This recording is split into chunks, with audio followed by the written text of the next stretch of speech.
ஃபாதரே சொன்னார். சரி, தொழில் செல்ல இவன் வந்து எந்த இதுவும் கோவப்படுறான், அவன் எல்லாத்துக்குமே கோவம், அதனால வந்து நீ தொழில் செய்ய லாய்க்கு இல்ல. You are totally wrong. அதுல இருந்து நான் எப்படியாவது முன்னுக்கு வந்து 3 இடத்துல தொழில் நடத்தி 3 இடத்துலயும் இப்ப சாதிச்சுட்டு இருக்கேன். வர்ற மாதிரி அவங்க பாருங்களேன், அவங்க வச்சிருக்கதே 2 சின்ன கிட்ஸ். என்ன அழகான வாழ்க்கை. அதுல வந்து அழகா பைக்ல வந்து என்ஜாய் பண்ணி போகணும் சார். ஆனா நீ சொன்னா கேட்க மாட்டியே. நான் பிடிச்சிட்டு நின்னேன்ற ஒரு வைராக்கியம் மட்டும் தான் உங்களை இருக்குமே தவிர வேற ஒண்ணும் அது. இதனால நீங்க உங்க சந்தோஷத்தை இழந்துக்கிறீங்க, உங்க மைண்ட பிரஷர் ஆக்கிக்கிறீங்க. எங்கேயா இருந்த இவ்வளவு நாளா? உன்ன மாதிரி ஒருத்தனை தாயா நான் தேடிட்டு இருந்தேன்.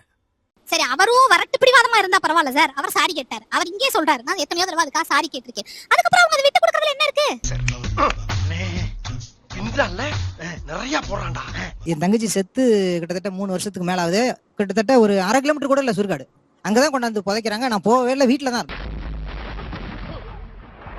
இந்த வைராக்கியத்தை சுமக்கிறதுலே உங்களுக்கு ஒரு சந்தோஷம் இருக்க மாதிரி தோணுது சார். எனக்கு அவங்க சொல்றது நானும் கொஞ்சம் சந்தோஷம் தான் சார் படுவேன். உண்மையை சொல்றேன். இதெல்லாம் பெருமையா? ஒரு ஃபங்க்ஷன் வர்றப்ப ரொம்ப எதிர்பார்ப்பா இருப்பேன். எல்லாரும் வைக்கிற நேரம் அப்படி கிராஸ் பண்றப்ப நீ வைக்கலையான்னு கேக்குறதுல எனக்கு ஒரு ஆனந்தம்.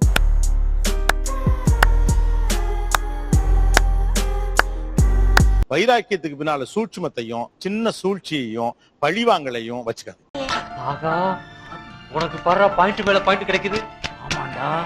அன்பை தொந்தரவு பண்ற மாதிரி ஒரு வைராக்கியம் இருக்கணுமான ஒரு கொஸ்டினை வைக்க வேண்டும். அன்பை விட வைராக்கியம் பெருசா தெரியல.